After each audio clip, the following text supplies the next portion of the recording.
Mémy a krátke videá Reelsy dnes zaplavujú internet a stoja pred otázkou, buď ten mediálny prebytok trochu rozbijú, alebo doň spadnú rovno po hlave. Ich čaro je v tom, že dokážu vtesnať myšlienku do pár sekúnd, vedia pobaviť, vyvolať reakciu a niekedy dokonca otvoriť tému, ktorú veľké médiá už dávno uzavreli. Najlepšie fungujú, keď stoja na faktoch a naozajstných vedomostiach, nie len na dojmoch. Lenže tá istá ľahkosť, ktorá nás k ním priťahuje, má aj háčik.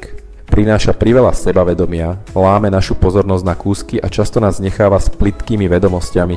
Čo s tým? Jednoducho používať tieto formáty s rozumom.